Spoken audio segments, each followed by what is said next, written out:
نہیں ہے تو اس کی باڈی کے اوپر حملہ ہے نا کہ آپ اس کی ساخت کو کہتے ہیں جی کہ ہم آپ کو چیلنج کرنے آ رہے ہیں. اسی طرح سے باقی جتنے مقدمات فار ایگزامپل عمران خان صاحب کے حوالے سے یا باقی ملٹری ٹرائل جو ہے اس کے حوالے سے ایک سپریم کورٹ کے اندر اپیل دائر کی تھی حکومت جو 7 رکنی بینچ سے گئی. پہلے 5 رکنی بینچ نے یہ فیصلہ کیا تھا کہ ان کا ملٹری ٹرائل نہیں ہو سکتا. اب وہ جو اپیل ہے وہ بھی اس کانسٹیٹیوشن بینچ کے سامنے چلی جائے گی. اور اسی طرح سے طریقے سے جتنے ہی اپیلیں یا جتنے مقدمات کانسٹیٹیوشن ریلیٹ کے سپریم کورٹ میں پینڈنگ ہیں وہ سارے کے سارے اٹھا کر جائے. 63 کا معاملہ جیسے پچھلے دن آیا کہ ایک جماعت دوسری جماعت میں جاتا ہے بندہ تو اس کا ووٹ کاؤنٹ ہوگا. تو اسی طرح کی نوعیت کے یا باقی 90 دن کے اندر الیکشن ہونا ہے وہ چیز ایک چیز. اب ہر چیز جتنے امپورٹنٹ معاملات ہیں میرا خیال میں نکاح طلاقوں والے یا کسی کے کرائے کے مکان کا کوئی مسئلہ ہے وہی سپریم کورٹ کے پاس رہ جائیں گے یا کوئی 302 کا کرمنل میٹر ہے کسی نے مرڈر کر دیا ہے 324 کر دیا ہے. اس کے علاوہ باقی تمام مقدمات جو ملکی لیول کے ہیں جو آئینی نوعیت کے معاملات ہیں صوبوں کے معاملات وہ سارے کے سارے آئین کے اوپر حملے کے ہیں یا کوئی بھی ایسی چیز وہ سارے کے سارے سپریم کورٹ میں کانسٹیٹیوشنل بینچ کے سامنے چلے جائیں گے. تو وہاں پر کانسٹیٹیوشنل بینچ بنانے جا رہے ہیں وہ بڑا اہم ہے. وہ اس وقت کی جو حکومت ہے وہ جو خود لیجیٹیمیٹ ہی نہیں جو سارے خود چور. اب دیکھیں جو چیف جسٹس کا انتخاب کرنے والے لوگ کل اگر آپ ان کی لسٹ دیکھیں کہ ان کے اندر کون لوگ تھے تو وہ موسٹلی جو وہ لوگ بیٹھے ہوئے تھے جو اپنے حلقے ہی ہارے ہوئے 50 ہزار. وہ لوگ چیف جسٹس کا انتخاب کر رہے ہیں اور وہ کیا انصاف کرنے والا پھر چیف جسٹس انصاف دے پائے گا ملک کو بلکہ وہ تو ان کی فیور کرے گا جو اس کو سپورٹ کر رہے ہیں جو جماعت سپورٹ کرے گی کیونکہ یہ جماعت کے اوپر ڈیپینڈ کر دیے گئے کہ جو جماعت اقتدار میں ہوگی وہ اپنی مرضی کے مطابق ہائی چیف جسٹس لگائے گی ہائی کورٹ کے کانسٹیٹیوشن بینچ کے ججز لگائے گی یا کانسٹیٹیوشن کورٹ جو ہے وہ سپریم کورٹ میں کانسٹیٹیوشن بینچ جو ہے وہ بنے گے سپریم کورٹ میں ان تمام کے ججز وہ ایک جو خود ہی چور ہیں وہ کیسے انصاف فراہم کر سکتے ہیں کہ آپ ان کے سامنے معاملہ رکھتے ہیں اور وہی کہیں کہ وہ ہم نے اب چیف بھی لگانا اور ہم نے کانسٹیٹیوشن بینچ بھی بنانا. بالکل ٹھیک. بہت بہت شکریہ نعیم حیدر پنجوتا صاحب آپ کے سرخین. یہ یقیناً پاکستان تحریک انصاف جس طریقے سے آج بشرا بی بی کا اہم ترین کیس تھا اور اس میں ان کی ضمانت اسلام آباد ہائی کورٹ کی طرف سے دے دی گئی ہے لیکن ابھی تک جو قانونی معاملات ہیں وہ ختم نہیں ہو سکے ہیں اس لیے آج رہائی ممکن نہیں ہے. لیکن اب دیکھنا یہ ہوگا کہ آئندہ آنے والے چند دنوں میں یا اس ہفتے ان کی رہائی ممکن ہو سکے گی یا پھر نہیں. ایک مختصر وقفہ اور اس کے بعد کچھ دیگر قانونی معاملات اور خاص طور پر 26ویں آئینی ترمیم کے بعد جو کانسٹیٹیوشنل بینچز بننے ہیں وہ اس کی شکل کیا ہو سکتی ہے حیت کیا ہو سکتی ہے کام کا طریقہ کار کیا ہو سکتا ہے اس کے اوپر بات کریں گے ایک بریک کے بعد. بریک کے بعد ایک بار پھر آپ کو خوش آمدید کہتے ہیں. جہاں پاکستان تحریک انصاف کو بظاہر یہ لگتا ہے کہ بشرا بی بی کی ضمانت اور ان کی رہائی ممکن نظر نہیں آتی ہے لیکن اس کے باوجود بھی اب لگ یہ رہا ہے کہ آئینی اور قانونی معاملات کے حوالے سے پاکستان تحریک انصاف بہت زیادہ امیدیں باندھنے کی پوزیشن میں سپریم کورٹ سے کم از کم نہیں ہوگی کیونکہ جسٹس یحییٰ آفریدی صاحب کی تعیناتی کے بعد نہ تو حکومت کی طرف سے اور نہ ہی پاکستان تحریک انصاف کی طرف سے کوئی ان کے حوالے سے منفی بات کی گئی ہے. لیکن یہ ضرور کہا جاتا رہا کہ جسٹس منصور علی شاہ صاحب پاکستان تحریک انصاف ان کو ہی نیا چیف جسٹس دیکھ رہی ہے. لیکن یہ بحث یہاں پر ختم ہوتی نظر نہیں آ رہی ہے کیونکہ یہ جو 2 سینئر ججز ہیں جسٹس منصور علی شاہ صاحب اور جسٹس منیب اختر صاحب ان کے حوالے سے ان کی کیا پوزیشن ہوگی آیا سپریم کورٹ میں یا پھر آئینی کورٹس میں یا آئینی بینچز میں وہ ابھی تک واضح نہیں ہے. یقیناً یہ ایک پیچیدہ مرحلہ ہے لیکن اس حوالے سے دونوں ججز بظاہر اس وقت خاموش نظر آتے ہیں. کیا قانونی طور پر رخ اختیار کر سکتی ہے عدلیہ کی نئی شکل اور سیاسی طور پر حکومت کی کیا حکمت عملی ہوگی اس پر تجزیہ جاننے کی کوشش کریں گے. سینئر سیاکار مرتضیٰ سولنگی صاحب میرے ساتھ موجود ہیں. سولنگی صاحب سے بہت شکریہ بڑے عرصے کے بعد آپ نے اسٹوڈیو کو رونق بخشی ہے. شکریہ. سر یہ بتائیں کہ اب ترامیم تو چلیں کسی نہ کسی طرح حکومت نے کروا لیں اب اس پہ کرٹیسزم یہ بھی پاکستان تحریک انصاف کر رہی ہے کہ ہمارے لوگوں کو اٹھایا گیا دباؤ میں لایا گیا لیکن اب اس ترامیم کو آپ کو نہیں لگتا کہ کنٹروورشل کر دیا گیا ہے. مقاصد تو حاصل ہو گئے ہیں لیکن اس پہ بلا وجہ کی کنٹروورسی کریٹ ہو گئی ہے. ترامیم تو خیر متنازع ہو جاتی ہیں اور کیونکہ ان ترامیم سے اگر یہ نہ ہوتی تو اور اگر ہو گئی ہیں اب تو ایک طرح سے پی ٹی آئی نے اپنا سیاسی مستقبل ان کے ساتھ باندھ دیا تھا. اب کیونکہ یہ ترامیم ہو گئی ہیں جس کی انہوں نے شد و مد سے مخالفت کی اور مخالفت جس طریقے سے کی وہ بھی یہ تھے کہ جی کبھی ہاں کبھی نہ وہ کمیٹی میں بھی ہیں لاسٹ مومنٹ تک فیصلہ نہیں ہو پاتا تھا تو ظاہر ہے وہ اپنے طور پر پوری طرح سے کوشش کریں گے ان کو متنازع بنانے کی. لیکن جو ان کے لیے بری خبر ہے وہ یہ ہے کہ یہ ترامیم آخری نہیں ہے، یہ آغاز ہے۔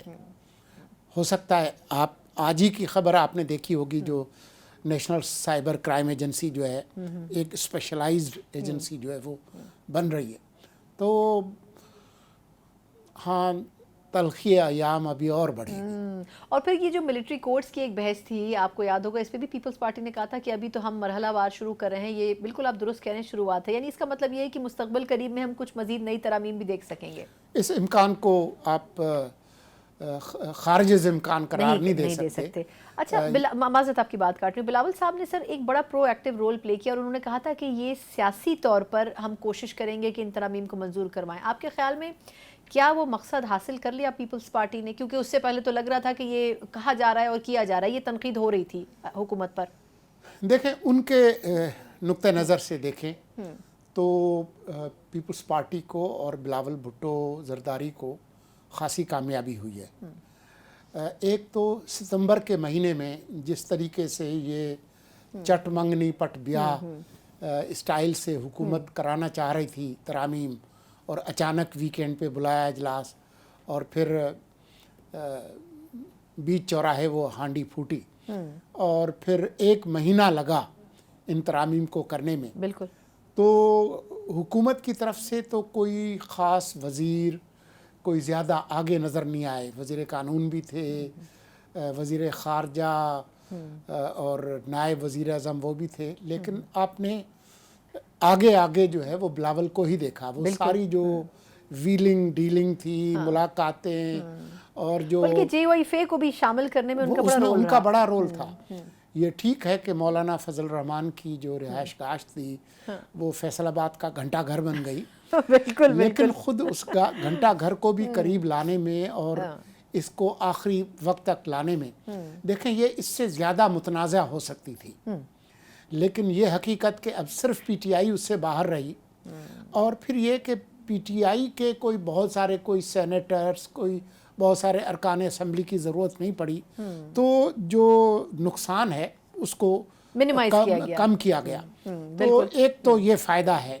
دوسرا یہ ہے کہ اس میں پورے عمل میں بلاول سب سے آگے تھا، تو میرے خیال میں اس ماضی قریب میں بلاول کو اگر کوئی بہت زیادہ لائم لائٹ ملی ہے تو ابھی ملی ہے۔ تو پہلے وہ وزیر خارجہ تھے، تو اس حوالے سے ان کی دنیا میں ملک سے باہر ایک شہرت بنی، اور وہ آگے ان کے کام آئے گی، لیکن یہ ایک اس مرحلے کو عبور کرانے میں میرے خیال میں، آپ کو لگتا ہے ایکچولی وہ خود ہی کروا رہے تھے، یا جو ان کو بتایا جا رہا تھا ان کے والد کی طرف سے وہ اس پر عمل کر رہے تھے آپ کے خیال میں؟ کیونکہ ایک مسئلہ یہ بھی نا کہ ان کا زیر سایہ وہ بہت رہے ہیں سیاسی طور پر، اور ایک موقع پہ زرداری صاحب کہہ بھی چکے ہیں کہ وہ ابھی انڈر ٹریننگ ہیں۔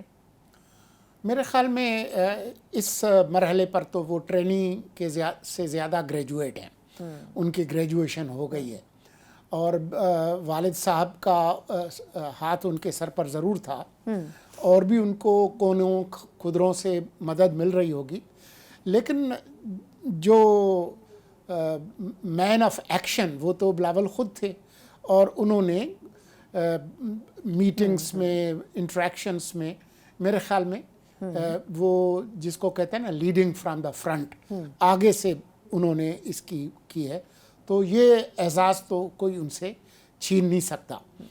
مولانا کی اپنی ایک حاصلات ہیں، وہ ایک الگ بحث ہے۔ اچھا، اب سر یہ بتائیں کہ ایک مسئلہ یہ درپیش ہے کہ جو کانسٹیٹیوشنل بینچز بنانے جا رہے ہیں، ایک تو یہ کہ ابھی تک یہ کلیئرٹی نہیں آ سکی ہے کہ چیف جسٹس کی تعیناتی کے بعد جسٹس منصور علی شاہ صاحب اور منیب اختر صاحب کا سٹیٹس کیا ہوگا۔ اس پہ لوگوں کی یہ رائے کہ ہو سکتا ہے وہ ریٹائر ہو جائیں، لیکن اگر ان کو کانسٹیٹیوشنل بینچز میں اگر تو شفٹ کر دیا جاتا ہے تو آپ کو ایسے اثرات، کیونکہ جس مقصد کے لیے وہ بظاہر اس سسٹم سے یا اس ریس سے آؤٹ ہوئے، وہ مقصد تو پھر حکومت کو حاصل نہیں ہو سکے گا۔ دیکھیں، جسٹس منصور علی شاہ اور جسٹس منیب اختر، انہوں نے اپنی قسمت کا فیصلہ خود کرنا ہے۔ یہ حقیقت کہ ماضی قریب میں وہ بظاہر ایک متنازعہ شخصیت بن گئے، اور کچھ مدد ہمارے پی ٹی آئی کے دوستوں نے بھی کی، تو اس کی وجہ سے اب منصور علی شاہ صاحب جو ہیں وہ چیف جسٹس بنتے بنتے رہ گئے، منیب اختر صاحب کے حوالے سے زیادہ منفی ایک ان کی امپریشن پایا جاتا ہے، تشہیر جو ہے وہ موجود ہے. اور پھر یہ جو محفوظ نشستوں کی جو کیس کا جو فیصلہ اور پھر جو وضاحت، پھر وضاحت کی وضاحت کی وضاحت، تو اس نے یہ ماحول جو ہے وہ ایسا پیدا کیا ہے. تو مجھے نہیں لگتا کہ جب چیف جسٹس صاحب حلف لے لیں گے اور اس کے بعد جو جوڈیشل کمیشن، جو نیا جوڈیشل کمیشن بن رہا ہے، جس کے سربراہ تو چیف جسٹس صاحب ہوں گے لیکن اس کے اندر اور ایکٹرس آ گئے ہیں، تو مجھے نہیں لگتا کہ منیب اختر صاحب یا منصور علی شاہ کو کوئی کلیدی کردار اس آئینی بینچ میں ملے گا. کیونکہ اس سے پہلے پریکٹس اینڈ پروسیجر کمیٹی میں بھی منصور علی شاہ صاحب نے غالباً معذرت کر لی تھی شامل ہونے سے. جی. اچھا، یعنی تو وہ اب انہوں نے یہ خود فیصلہ کرنا ہوگا کہ وہ سپریم کورٹ کا حصہ رہنا چاہتے ہیں، جس طرح سے لاہور ہائی کورٹ میں ہوا کہ نسبتاً جونیئر جو جج تھیں وہ چیف جسٹس بن گئیں، تو جو ان سے جو سینئر ججز تھے انہوں نے کہا کہ جی ہم کام کرتے ہیں، تو وہ کام کر رہے ہیں. اب یہ فیصلہ انہوں نے خود کرنا ہوگا. ہاں، اگر پی ٹی آئی کوئی انقلاب لانا چاہتی ہے، اس انقلاب کا کوئی ایندھن بننا چاہتا ہے، تو یہ ان کی اپنی منشا ہے. خواہش ضرور ہوگی پی ٹی آئی کی کہ وہ استعفیٰ دے کے اور ان کے ساتھ آ کے سڑکوں میں کھڑے ہوں، لیکن یہ فیصلہ ان کو خود کرنا ہے اور اس کے جو مضمرات ہیں اس کا فیصلہ بھی انہوں نے خود کرنا. بالکل صحیح. اچھا، لیکن اب جو جس طرح کہا جا رہا ہے کہ تقریباً 50% سے تھوڑا کم کیسز آلریڈی تقریباً کانسٹیٹیوشنل بینچز کی طرف جا رہے ہیں سپریم کورٹ کے، تو یہ آپ کے خیال میں مطلب آپ کی بڑی معنی خیز مسکراہٹ ہے، برڈن کم ہوا ہے، زبردستی کروایا گیا ہے برڈن کم؟ یعنی کیونکہ تنزیہ طور پر ابھی پروگرام کے پہلے حصے میں ہمارے پی ٹی آئی کے دوست یہ کہہ رہے تھے کہ جی اب صرف طلاق اور شادیوں کے کیسز اور اس قسم کے کیسز ہی سپریم کورٹ میں رہ جائیں گے، باقی سارے کیسز وہیں چلے جائیں گے. دنیا بھر کے کئی ملکوں میں اس طرح کی تقسیم ہے کہ اس طرح کے کیسز فلاں اسپیشلائز ڈویژن دیکھے گا، برطانیہ میں بھی ہے. تو یہ کوئی ایسی انہونی بات نہیں ہے. مجھے نہیں پتا کہ مستقبل میں اور کیا قانون سازی ہوگی، لیکن یہ جو عدالتی جو آئینی بینچ جو بننے جا رہا ہے وہ صرف اس لیے نہیں بن رہا کہ آپ جو کیسز کا جو انبار ہے اس کو کم کریں. کیسز کا انبار تو ہائی کورٹ اور لوور کورٹس میں اور زیادہ ہے. بالکل. تو معاملہ صرف یہ نہیں ہے، معاملہ یہ ضرور ہے اس کا جو تناظر ہے اس کو سمجھیں کہ اس کی ضرورت کیوں پیش آئی. اس کے پیچھے 2007 کے بعد جو ہماری عدلیہ کا کردار ہے وہ بنیادی وجہ ہے کہ چیف جسٹس صاحب جو ہیں وہ انہوں نے سو موٹو کا ایک بارش کر دی. آپ نے حکومت کو مفلوج کر دیا. ان کے جو انتظامی معاملات تھے ان کے اندر ایسے ایسے معاملات پر انہوں نے سو موٹو لیے جو کہ ہنسی آتی ہے. اور پھر اس کے نقصانات ہوئے. آپ کارکے دیکھ لیں، ریکوڈک دیکھ لیں، اسٹیل ملز دیکھ لیں. بالکل. اس طرح کے بین الاقوامی خجالت کا سامنا کرنا پڑا. پھر یہ حقیقت کہ جی آپ اپنے صدر کے خلاف چٹھی لکھیں وزیر اعظم، اور نہیں لکھیں گے تو گھر جائیں. جی وہ آپ بلیک لا ڈکشنری کے تحت اپنے بیٹے سے تنخواہ لے سکتے تھے، آپ نے نہیں لی. وہ ریسیویبل انکم جو ہے اس کے اگینسٹ آپ جو ہے صادق امین نہیں ہے، آپ گھر جائیں. یہ جو انتظامی معاملات میں جو بڑھتی ہوئی مداخلت تھی، در حقیقت یہ آپ کے آئین کے روح کے خلاف ہے. آپ اپنا آئین کھولیں اور جو اس کا دیباچہ یا تمہید یا جو ابتدائیہ ہے اس کو اگر پڑھیں تو اس میں کیا لکھا ہے کہ پوری کائنات پہ حکمرانی اللہ تعالیٰ کی ذات کی ہے، زمین پر اس کا اختیار عوام اپنے منتخب نمائندوں کے ذریعے کریں گے. بالکل. یہ نہیں لکھا کہ وہ عوام اپنا اختیار جو جج کا جبہ پہنے ہوئے سیاستدان جو ہے اس کو استعمال کریں گے. بالکل صحیح. ٹھیک ہے نا، پالیٹیشینس ان جوڈیشل روبس وہ نہیں کریں گے. اگر سیاستدان آج کوئی غلط ترمیم کر لیں، کوئی غلط فیصلہ کر لیں، آپ اور میں، ہمارے پاس یہ اختیار ہے کہ ان پر تنقید کریں، ان کے خلاف ووٹ دیں، اس سے بہتر لوگوں کو لے آئیں. ٹھیک جو غیر منتخب افراد اور ادارے ہیں ان کے پاس طاقت عوام کی تقدیر کے فیصلے نہیں ہونے چاہیے. تو یہ جو آئینی بینچ جو ہے بنیادی طور پر جو بنیادی آئینی سیاسی معاملات ہیں ان کے حوالے سے ہیں. تو جو جوڈیشل کمیشن ہوگا جس میں سول سوسائٹی بھی ہوگی, پارلیمنٹیرینس بھی ہوں گے, وہ ذرا جان چھان پھٹک کے وہ ایسے ججز کو لگائیں گے نا جو اس طرح کی حرکتیں نہیں کریں گے جس کی وجہ سے وہ ہو. تو بنیادی جو تناظر ہے وہ جوڈیشل اوور ریچ ہے. یہ نہیں ہے کہ جی کیسز زیادہ ہو گئے ہیں, یہ بھی ایک فیکٹر ہے لیکن بنیادی فیکٹر نہیں. بالکل صحیح. اچھا سر, ایک اور چیز جو کہ پچھلے کچھ دنوں کے دوران محسوس بھی ہوئی اور اس پر ہم بات بھی کرتے رہے ہیں کہ اس پورے سیناریو میں پاکستان تحریک انصاف کو کٹ آؤٹ کر دیا گیا بانی چیئرمین سے ملاقاتوں سے, اور ان کی طرف سے یہ کہا گیا کہ یہ جان بوجھ کر کیا جا رہا ہے, ان سے جو بھی ہم نے مطلب آرڈرز لینے ہیں یا جو لائنز جن کے اوپر پی ٹی آئی نے چلنا ہے. تو اب آپ کے خیال میں آج بڑی ایک اہم خبر رہی بشریٰ بی بی صاحبہ کے حوالے سے کہ ان کو بھی ضمانت مل گئی تھی توشہ خانہ 2 میں, لیکن ان کی رہائی ممکن نہیں ہو سکی. آپ کے خیال میں اس وقت کے سینیریو کو مد نظر رکھا جائے تو اگر پی ٹی آئی سے بات کریں تو وہ یہ کہہ رہے ہیں کہ یہ رہائی ویسے بھی ممکن نہیں ہو سکے گی, پہلے ہی مطلب وہ سسٹم اور کورٹس کے اوپر ایک بڑا کویسچن مارک ریز کر رہے ہیں. تو آپ کے خیال میں اب اس کے اوپر پورا عدلیہ کا ایک سسٹم نیا بننے جا رہا ہے, تو یہ کس طرح ہینڈل کرے گی حکومت؟ خان صاحب سے بھی ملنے نہیں دے رہے ہیں اور پھر ان کیسز میں ضمانتوں کے اوپر کچھ اثر بھی نہیں ہو رہا. دیکھیں میرے علم میں نہیں ہے کہ جو وجوہات ہیں خان صاحب سے نہ ملنے کی وہ کیا ہیں. وہ سیکیورٹی ہے, فلاں ہے, ڈھمکا ہے, لیکن بنیادی بات جو ہے نا وہ یہ ہے کہ خان صاحب اڈیالہ کے اندر ایک انقلاب کا ہیڈ کوارٹر بنا کے بیٹھے ہیں. وہ وہاں سے مستقل اس نظام کو عدم استحکام کا شکار کرنے کی کوشش کر رہے ہیں. انہوں نے خیبر پختونخوا کی حکومت کی مشینری کو استعمال کیا اپنے ملک کی وفاقی دارالحکومت پر چڑھائی کرنے کی, ایک دفعہ نہیں, 2 دفعہ نہیں, کئی مرتبہ. اور وہ تو ابھی بھی کہہ رہے ہیں کہ ہم اس کے خلاف احتجاجی تحریک چلائیں گے. ہاں, تو بات یہ ہے کہ جو بنیادی وجوہات ہیں وہ یہ ہیں, اور یہ وجہ کہ ایک آپ کے پاس پارلیمنٹری پارٹی ہے, وہ ایک فیصلہ کرتے ہیں, خان صاحب ادھر سے اس کو الٹ دیتے ہیں. تو جمہوریت کی بات کرنا آسان ہے لیکن یہ بالکل ایک کلٹ ورشپ جو ہے, ایک شخصیت پرستی, اور کیونکہ ان کی جو ذاتی مستقبل ہے وہ خطرے میں ہے تو وہ یقینی بنائیں گے کہ اس ملک کا جو مستقبل ہے, جو مستقبل کا جو سیاسی نظام ہے, اس میں جب تک خطرے میں نہیں ڈالیں گے میری جان نہیں بچے گی. تو یہ تناظر جو ہے وہ ضرور دیکھنا چاہیے. جو قانونی موشگافیاں ہیں وہ اپنی جگہ ہیں, لیکن سیاسی طور پر اب پاکستان تحریک انصاف کو خود فیصلے کرنے پڑیں گے. بہت بہت شکریہ مرتضیٰ سولنگی صاحب سے گفتگو میں نہیں چلتا ہے, لیکن جو صحیح لوپ ہولز ہیں, چاہے اس حکومت کی طرف سے کیے ہوئے اقدامات ہوں یا پاکستان تحریک انصاف سے ہونے والی غلطیاں, اس کی بڑی واضح انہوں نے نشاندہی کی. ایک مختصر وقفہ, اس کے بعد جہاں نون لیگ کی طرف سے اس بات کے کامیابی کے دعوے تو کیے جا رہے ہیں کہ 26ویں آئینی ترمیم میں ایک بہت بڑا مرحلہ اس حکومت نے عبور کر لیا ہے, وہیں دیکھنا یہ ہوگا کہ ان سے کچھ غلطیاں بھی سرزد ہوئی ہیں اور خود نون لیگ کے پرانے رفقا اس کے اوپر کیا رائے رکھتے ہیں. ان سے بات کریں گے ایک بریک کے بعد.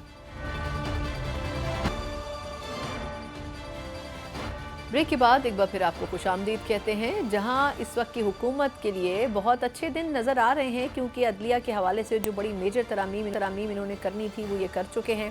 اس میں اپوزیشن جتنا بھی چاہے واویلا کرے لیکن کامیابی حکومت کو حاصل ہوئی ہے.